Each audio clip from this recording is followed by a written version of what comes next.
My dear students, are you well? Rinku, Tinku, Guddu, Monu, Pappu, Bablu सब तैयार हैं principles of inheritance and variation समझने के लिए? Thank you. तो मैं कुछ टेक्निकल टर्म्स को क्लियर करना चाहूँगा। पहले टेक्निकल टर्म्स क्या है जो कंफ्यूज करता है। अब जैसे इनहेरिटेंस है, हेरिडिटरी है, जेनेटिक्स है, तो लगता है सब एक ही जैसा, लेकिन डिफरेंसेस हैं। जेनेटिक्स पहले मैं बताता हूँ क्या है। Genetics is the part of science which deals hereditary and variations. Hereditary और वेरिएशंस को डील करता है। हेरिडिटरी क्या है? Parental traits goes in children, that is called hereditary. Hereditary. उसके बाद इनहेरिटेंस। इनहेरिटेंस क्या है? Parental traits goes in children with the help of genes in a process is called inheritance। एक टर्म आता है वेरिएशंस, बहुत इंपॉर्टेंट टर्म है। Variations, आप लोग रामायण की एक बहुत चर्चित दोहा सुने होंगे, एक पिता के विपुल कुमारा हो ही पृथक सिलगुन आधारा। एक माँ बाप के कई बच्चे होते हैं और डिफरेंट करेक्टर वाले होते हैं। कोई लंबा हो जाता है, कोई नाटा हो जाता है, कोई गोरा हो जाता है, कोई काला हो जाता है, कोई ब्रिलियंट ब्रेन का हो जाता है, कोई फीबल माइंडेड हो जाता है। तो यह जो डिफरेंट ट्रेट्स आते हैं, करेक्टर्स आते हैं, इसका मुख्य कारण है सेक्सुअल रिप्रोडक्शन, वेरिएशंस का। वेरिएशंस सपोर्ट करता है इवोल्यूशन को। इवोल्यूशन क्या है? जो प्रिमिटिव फॉर्म ऑफ लाइफ, जो एक्वेटिक लाइफ से स्टार्ट होकर टेरेस्ट्रियल, आर्बोरियल, एरियल लाइफ तक आया, जैसे ह्यूमन सबसे इवॉल्व्ड है, यहाँ तक आया। तो इस जर्नी को तय करने में सेक्सुअल रिप्रोडक्शन का अहम रोल है, सबसे बड़ी भूमिका है। एक एसेक्सुअल रिप्रोडक्शन भी होता है, उसमें वेरिएशंस नहीं होते हैं, सब एक तरह कैरेक्टर के होते हैं। वेरिएशंस सपोर्ट करता है रेसिस्टेंट को। जो हार्श कंडीशन ऑफ इन्वायरमेंट आता है उसमें सिमिलर कैरेक्टर वाले सारे परेशान हो जाते हैं, उनकी डेथ हो जाती है, समाप्त हो सकते हैं। और वेरिएशंस वाले कुछ न कुछ सरवाइव कर जाते हैं और इस तरह से जनरेशन आगे चलता जाता है। सेक्सुअल रिप्रोडक्शन सपोर्ट करता है इवोल्यूशन को, रेसिस्टिविटी को। Sexual reproduction is more important than A sexual reproduction. और इसका बेसिक फंडा को समझने के लिए जेनेटिक्स को समझना होगा। और इसमें जो जेनेटिक्स के फादर हैं ग्रिगोर मेंडल, इनके दो क्रॉस को समझना होगा, जिसको बोलते हैं monohybrid cross and dihybrid cross. Mendel साहब was born on 1822 and expired in 1884। उन्होंने जो एक्सपेरिमेंटल वर्क किया था 1856 से 1863 तक, 7 इयर्स। इसके पहले मेंडल साहब 14 इयर्स टीचिंग का काम किया था एक स्कूल में, और स्टडी के लिए वो वियना गए थे। वियना में उन्होंने बॉटनी और फिजिक्स का स्टडी किया, और गहन स्टडी के बाद जब आए तो टीचिंग का काम किया। उसके बाद टीचिंग के बाद एक मॉन्स्ट्री ज्वाइन कर लिया अबॉट के पोस्ट पर। जब यहाँ पर इन्होंने ज्वाइनिंग लिया, चूँकि बॉटनी का इन्होंने बहुत अच्छा स्टडी किया था, तो वहाँ बहुत सारे मटर के पौधे लगे हुए थे। मटर के पौधे जो लगे हुए थे तो उसमें बहुत सारे कंट्रास्ट करेक्टर्स देखा। आप जानना चाहेंगे कंट्रास्ट करेक्टर क्या होता है? कंट्रास्ट करेक्टर होता है जो लंबापन का गुण है, नाटापन का भी गुण है। फ्लावर ब्लू कलर का है, फ्लावर व्हाइट कलर का भी है। फ्लावर एक्सियल होता है तो फ्लावर टर्मिनल भी होता है। पोड फुल होता है तो कंस्ट्रिक्टेड भी होता है। पोड ग्रीन कलर का होता है तो येलो कलर का भी होता है। सीड राउंड होते हैं तो रिंकल्ड भी होते हैं। सीड येलो भी होते हैं, ग्रीन भी होते हैं। हाइट ऑफ प्लांट टॉल होता है, ड्वार्फ होता है। इस तरह से 7 कंट्रास्ट कैरेक्टर्स मेंडल साहब ने मटर में पाया। मटर का बॉटनिकल नेम है पायसम सटाइवा। इसमें नंबर ऑफ क्रोमोसोम 7 पेयर्स होते हैं। और आप लोग जानते होंगे सेल का स्टडी किया होगा। सेल में न्यूक्लियस होता है और न्यूक्लियस के अंदर नंबर ऑफ क्रोमोजोम जो होते हैं, तो वहाँ पर 7 पेयर्स ऑफ क्रोमोजोम होते हैं मटर के केस में, और यह 7 pair of chromosomes homologous form में अपीयर होता है। और जितने कैरेक्टर्स हैं जिसको जीन कैरी करता है, तो एक कैरेक्टर्स के लिए पेयर ऑफ जीन होता है, यह एलिलिक फॉर्म में होता है। वहाँ क्रोमोजोम होमोलॉगस फॉर्म में होता है और जीन एलिलिक फॉर्म में होता है। थोड़ा सा इस टर्म को हम समझेंगे, एलिलिक क्या होता है। कंट्रास्ट कैरेक्टर के रूप में जो अपीयर होता है इसको बोलते हैं एलिलिक। तो एलिलिक फॉर्म में जीन होता है, जैसे हमने बताया कि लंबापन का गुण है, नाटापन का गुण है, तो इस तरह से एलिलिक फॉर्म में जीन होते हैं। मेंडल साहब ने इसको बड़ी बारीकी से स्टडी किया मोनोहाइब्रिड क्रॉस के रूप में एंड डायहाइब्रिड क्रॉस के रूप में। थोड़ा सा एक छोटा सा स्टोरी है कि मेंडल साहब यह एक्सपेरिमेंट 1856 से 1863 तक दिया और 1866 में यह पब्लिश्ड हुआ था ब्रून ऑफ नेचुरल साइंस सोसाइटी के जर्नल में। और 1901 में 1901 में 3 अलग अलग साइंटिस्ट, हॉलैंड के हीगो डे वेरिज, जर्मनी के कार्ल कॉरेंस और ऑस्ट्रिया के सेरमार्क, तीनों अलग अलग पायसम सटाइफम मटर के प्लांट पर ही इस तरह का मोनोहाइब्रिड क्रॉस, डायहाइब्रिड क्रॉस को मैथमेटिकली स्टैटिस्टिकली दुनिया के सामने लाया।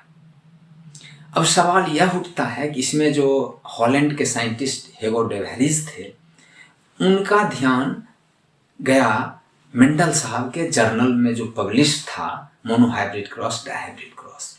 उन्होंने दुनिया के सामने मेंडल साहब के इस एक्सपेरिमेंट को लाया, तो दुनिया को पता चला कि यह जो 1901 में तीनों साइंटिस्ट सेपरेटली दिए, इससे पहले मेंडल साहब 35-36 year before monohybrid cross, dihybrid cross, pisum sativum के बारे में दे चुके थे। इसलिए फादर ऑफ जेनेटिक्स का जो उपाधि मिला मेंडल साहब को मिला और दुनिया इनकी मुरीद हो गई। तो इस तरह से मेंडल साहब सबसे पहले मोनोहाइब्रिड और डायहाइब्रिड क्रॉस को एक्सप्लेन किया। एक हिंदी मीडिया के स्कूल के स्टूडेंटों को एक मैं सपोर्ट कर रहा हूँ। ऐसे CBSE वाले स्टूडेंट, ICSE वाले स्टूडेंट सारे आराम से इस चीज़ को समझ जाएंगे, लेकिन जो खास करके हिंदी मीडिया के स्कूल के बच्चे हैं उनके लिए कुछ टेक्निकल टर्म्स का हमने हिंदी ट्रांसलेट करके यहाँ डाल दिया है। इसको स्क्रीनशॉट ले लेंगे और इनलार्ज करके देखेंगे तो उनको समझने में बहुत आसान हो जाएगी। थोड़ा सा आप लोग इसका स्क्रीनशॉट ले लें। हाँ, तो स्क्रीनशॉट ले लेंगे तो आपको आसान हो जाएगा समझने में, खास करके हिंदी मीडिया के बच्चों को। तो मेंडल साहब बहुत सारे इस तरह से कैरेक्टर ट्रेट्स का स्टडी किया मटर के पौधों के ऊपर। तो जो उन्होंने 7 इयर्स का टाइम अपना इसमें दिया, उस 2 क्रॉस को पब्लिक के सामने रखा, दुनिया के सामने रखा, मोनोहाइब्रिड क्रॉस, डायहाइब्रिड क्रॉस। तो इसमें कंट्रास्ट कैरेक्टर एक लंबापन का गुण है, एक बौनापन का गुण है। इसमें डोमिनेंट कैरेक्टर और रिसेसिव कैरेक्टर होता है। डोमिनेंट क्या है? जो प्रभावी होता है, और रिसेसिव कैरेक्टर है अप्रभावी।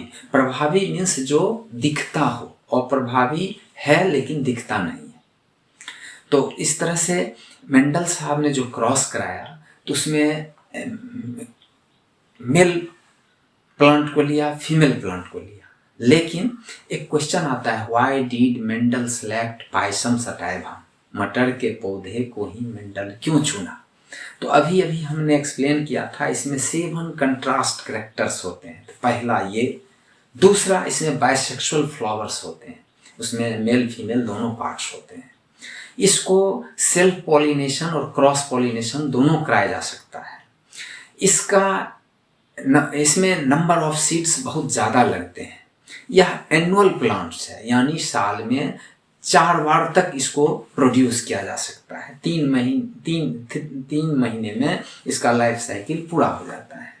तो इजी कोर्स में इसके एक्सपेरिमेंट को रिपीट किया जा सकता है। इसका F1 जनरेशन, आगे जब हम एक्सप्लेन करेंगे तो समझ में आएगा F1 जनरेशन क्या है। F1 जनरेशन फर्टाइल होता है, जो सेल्फ पॉलिनेशन में आसानी से रिजल्ट लेने में अच्छा होता है, आसानी से रिजल्ट मिलता है फर्टिलिटी के चलते। तो इस तरह से मेंडल साहब ने 2 क्रॉस दिया, मैथमेटिकली स्टैटिस्टिकली प्रूफ किया दुनिया के सामने किस तरीके से एक डोमिनेंट करैक्टर दिखता है, रिसेसिव करैक्टर नहीं दिखता है, जो अगले जनरेशन में जाके अपीयर होता है। तो पहले हम मोनोहाइब्रिड क्रॉस को समझेंगे। और यहाँ पर एक स्क्रीनशॉट आप लिए होंगे, यहाँ पर हमने कंट्रास्ट करैक्टर का एक्सप्लेनेशन किया है। कंट्रास्ट करैक्टर में हमने जैसे सीड लिया, सीड का शेप राउंड जो डोमिनेंट करैक्टर है, रिंकल जो रिसेसिव करैक्टर है, इस साइड हमने डोमिनेंट करैक्टर को एक्सप्लेन किया है, इस साइड रिसेसिव करैक्टर किया है। तो इस तरह से मेंडल साहब ने जो मोनोहाइब्रिड क्रॉस में सबसे पहला ट्रेट्स चुना, लंबाई चुना। लंबाई में 4th नंबर क्रोमोसोम जो होता है पायसन सटाइवम का, उस पे अपीयर होता है लंबाई का जीन, उसमें टॉलनेस एंड ड्वार्फनेस। अब देखा जाए कि मेंडल साहब ने जो क्रॉस कराए आर्टिफिशियली, और एक होता है स्वतः सेल्फ पॉलिनेशन, तो पहले इसको कहा गया मोनोहाइब्रिड क्रॉस। तो एक मोनो मीन्स एक, ट्रेट्स मीन्स विशेषता, एक विशेषता को लिया गया, यानी सिर्फ लंबाई को लिया गया, उसमें लंबा और नाटा। तो मेल को टॉल के रूप में दिखाया गया, फीमेल को ड्वार्फ के रूप में दिखाया गया। इसमें आप देखते होंगे एक सिंबल ये है, एक सिंबल ये है, ये मेल का सिंबल होता है, ये फीमेल का सिंबल होता है। तो करैक्टर को, ट्रेट्स को जो शो किया जाता है, उसमें डोमिनेंट करैक्टर खास करके कैपिटल लेटर में, और जो रिसेसिव करैक्टर है उसको स्मॉल लेटर के रूप में शो किया जाता है। तो मेल को टॉल फॉर्म में लिया गया, फीमेल को ड्वार्फ फॉर्म में लिया गया, और इसका गेमिट निकाला गया। गेमिट निकालने के लिए एक हम अलग से आपको फॉर्मूला बता रहे हैं, जो खास करके नीट के एग्जाम के लिए बहुत इंपॉर्टेंट है। 2 to the power n, n है variation of traits, variation of characters. आप देख रहे हैं यहाँ मेल का जो करैक्टर्स लिया गया, लंबापन का गुण कैपिटल टी, इसमें कोई वेरिएशंस नहीं है, दोनों कैपिटल टी के फॉर्म में है, यानी प्योर है। यह भी स्मॉल टी है, कोई वेरिएशंस नहीं है। ड्वार्फ है और दोनों स्मॉल टी के फॉर्म में है, यहाँ भी वेरिएशंस नहीं है, यानी n का वैल्यू 0 हो जाएगा। और जब n का वैल्यू किसी डिजिट पर 0 होता है, पावर 0 होता है, उसका वैल्यू 1 आता है, यानी 2 पावर 0 इक्वल टू 1, यानी एक गेमिट निकल के आएगा। और एक गेमिट, इसको कहते हैं पेरेंटल गेमिट्स, पेरेंट का गेमिट्स। अब इस गेमिट्स में जब क्रॉस किया गया, क्रॉस के बाद जो सीड लगे, अब क्रॉस कैसे किया, थोड़ा इसको हम लोग समझ लेते हैं। आर्टिफिशियली क्रॉस कैसे होगा, बाइसेक्सुअल फ्लावर है, उसमें क्या किया गया कि 2 प्लांट को सेलेक्ट किया गया, एक लंबा एक नाटा। तो लंबा को जो मेल बनाया गया, तो उसमें क्या किया गया, फीमेल पार्ट्स को रिमूव कर दिया गया। आप लोग नाम सुनेंगे पिस्टिल, कार्पेल, फीमेल पार्ट्स को कहते हैं। तो कलेक्टिवली पिस्टिल्स को गाइनोइशियम बोलते हैं। तो गाइनोइशियम को रिमूव कर दिया गया टॉल प्लांट में, क्या बच गया, एंड्रोइशियम, यानी कलेक्शन ऑफ अस्टेमेंस जो मेल पार्ट्स हैं। तो यह मेल प्लांट हो गया। दूसरा प्लांट जो लिया गया ड्वार्फ, उसमें स्टामेन को, जो मेल पार्ट्स है, उसको रिमूव कर दिया गया, यानी कलेक्शन ऑफ स्टामेंस को रिमूव, जिसको एंड्रोइशियम बोलते हैं, collection of stamens is called एंड्रोइशियम, उसको रिमूव कर दिया गया। ये फीमेल पार्ट हो गया, फीमेल प्लांट हो गया। अब दोनों से गेमिट निकाला गया और गेमिट को क्रॉस कराया गया। क्रॉस कराने के बाद जो रिजल्ट आया, कैपिटल टी स्मॉल टी, अब यह लंबा दिखता है, स्मॉल टी ड्वार्फनेस का करैक्टर नहीं दिखता है, डिसअपियर हो जाता है। तो जो डिसअपियर हो गया, इसको बोलते हैं अप्रभावी। और यह जो अप्रभावी होता है वह दिखता नहीं है। और जो डोमिनेंट करैक्टर है, प्रभावी करैक्टर है कैपिटल टी, वो दिखता है। तो यहाँ पर इस हाइब्रिड में दोनों ट्रेट्स है, टॉलनेस और ड्वार्फनेस का, लेकिन दिखता है लंबा। इसलिए फर्स्ट जो क्रॉस कराया गया उसमें जितने प्लांट आए सारे टॉल आ गए। जैसे इसमें लगता होगा एक दिखाया जा रहा है, चावल आप बनाते हो तो उसमें पक गया कि नहीं, एक चावल निकाल के देखते हो, लगता है एक अगर पक गया है तो सारा चावल पक गया। ठीक उसी तरह से एक एग्जाम्पल के रूप में दिखाया गया। ऐसा अनेकों प्रयोग होते रहता है, किया जाता है। तो इस तरह से बहुत सारे पौधे आए, सारे टॉल हो गए और मेल टॉल लिया गया था, फीमेल ड्वार्फ लिया गया था, उसका गेमिट निकाला गया, दोनों क्रॉस कराया गया, सारे जो सीड आए उसको बोया गया, सब पौधा लंबा आ गया। सब पौधा लंबा जो आ गया तब इसमें ये हो गया F1 जनरेशन। हमने बताया था F1 जनरेशन फर्टाइल होता है, जिसके चलते मेंडल साहब ने पायसम सटाइफम मटर के प्लांट को सिलेक्ट किया था। अब इसका जो हाइब्रिड है, इसमें बहुत सारे हाइब्रिड थे, उसमें एक कोई मेल होगा, कोई उसमें मेल पार्ट फीमेल पार्ट दोनों है। अब पॉलिनेशन होना स्वतः शुरू हो गया, सेल्फ पॉलिनेशन के लिए उसको छोड़ दिया गया, यहाँ क्रॉस कराया गया, इसको सेल्फ पॉलिनेशन के लिए छोड़ दिया गया।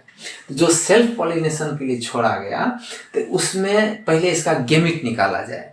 गेमिट निकालने में एक फॉर्मूला जो हमने डाला है 2 to the power n, n is variations of traits और कैरेक्टर्स। यहाँ पर जो वेरिएशंस ऑफ कैरेक्टर्स है 1 है, कैपिटल टी स्मॉल टी, तो 2 पर पावर 1 इक्वल टू 2, यानी इस हाइब्रिड का 2 गेमिट होगा। तो एक गेमिट कैपिटल टी, एक गेमिट स्मॉल टी। अब यहाँ हम देख रहे हैं 2 ले लिए हैं, तो एक मेल एक फीमेल के फॉर्म में लिए हैं, तब ना सेल्फ पॉलिनेशन होगा उसमें। तो इस तरह से कैपिटल टी स्मॉल टी, इसका कैपिटल टी स्मॉल टी, चूंकि 2 to the power 1 equal to 2, तो दोनों का 2 गेमिट आया। अब इसको आज के डेट में पुन्नेट स्क्वायर में दिखाया जाता है। पुन्नेट स्क्वायर क्या है? एक पुन्नेट साइंटिस्ट थे जो मेंडल साहब के इस क्रॉस को स्क्वायर फॉर्म में, पुन्नेट फॉर्म में दिखाया, जो दुनिया को बड़ा आसान लगता है समझने में। तो इसलिए इसको पुन्नेट के फॉर्म में हम एक्सप्रेस करने जा रहे हैं। इसमें क्या किया गया, मेल को एक साइड लिया गया, फीमेल को एक साइड लिया गया। इसका दोनों गेमिट मेल का कैपिटल टी स्मॉल टी, दोनों capital T small T, capital T small T, और फीमेल का कैपिटल टी स्मॉल टी इस साइड लिया गया ऊपर में, और इधर लिया गया मेल का।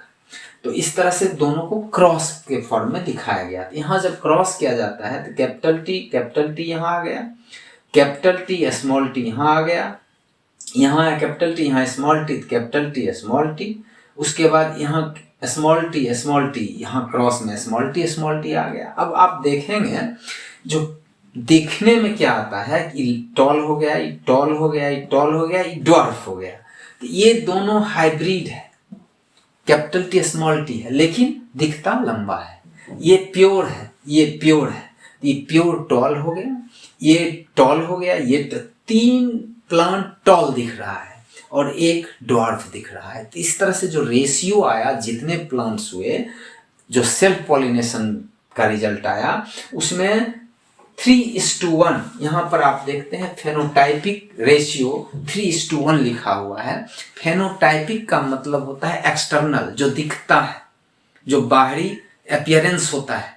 तो फेनोटाइपिक रेशियो आया 3:1, यानी 3 पार्ट्स लंबे हो गए और एक पार्ट छोटा हो, ड्वार्फ हुआ, इसलिए 3:1 दिखाया गया। लेकिन एक जेनोटाइपिक रेशियो आता है, इसका जीन क्या है? जेनोटाइपिक रेशियो में आप देख रहे हैं 2 हाइब्रिड है और 2 प्योर है, एक लंबा का प्योर है, एक नाटा का प्योर है। तो जेनोटाइपिक रेशियो में 1:2:1 लिया जाता है। इस तरह से आप लोग समझ गए होंगे कि फेनोटाइपिक रेशियो में 3:1 आया, जेनोटाइपिक रेशियो में 1:2:1 आया। इस एक्सपेरिमेंट करने के बाद मेंडल साहब एक आउटकम पर पहुंचे, एक परिणाम पर आए। परिणाम से 2 लॉ इन्होंने दिया।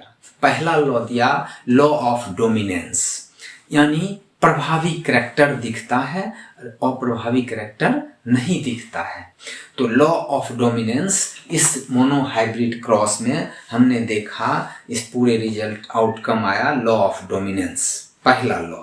दूसरा लॉ आया कि आपने देखा कि यहाँ जो हाइब्रिड आया, सारे पौधे लंबे आए और इसको सेल्फ पॉलिनेशन के लिए छोड़ दिया गया, तो उसमें कुछ नाटे भी आ गए, अगले जनरेशन में, F2 जनरेशन में, इसको बोलते हैं F2 generation.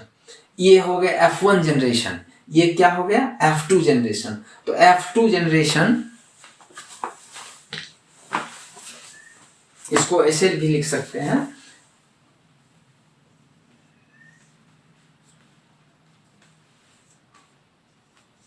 F2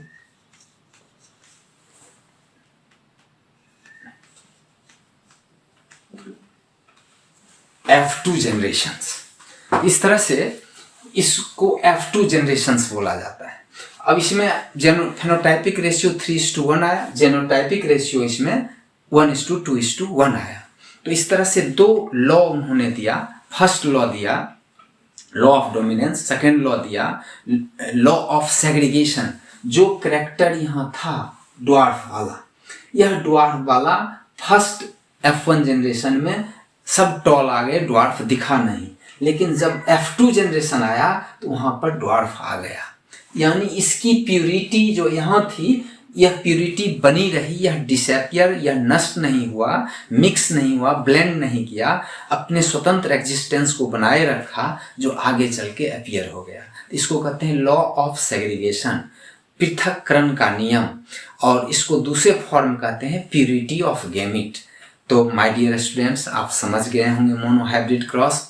next class में हम लोग समझेंगे डायहाइब्रिड क्रॉस। इसमें कोई भी प्रॉब्लम डॉट्स हो तो आप नेक्स्ट क्लास में नोट करके लाएंगे और हमसे समझ लेंगे, फिर आगे आप डायहाइब्रिड क्रॉस समझेंगे। चूँकि नीट में बहुत ज़्यादा question monohybrid cross dihybrid cross से आता है, खास करके गैमीट निकालने का जो फॉर्मूला है उसको आप गौर कर लेंगे, बहुत हेल्प मिलेगा उससे जेनेटिक्स के छोटे छोटे न्यूमेरिकल को सॉल्व करने में।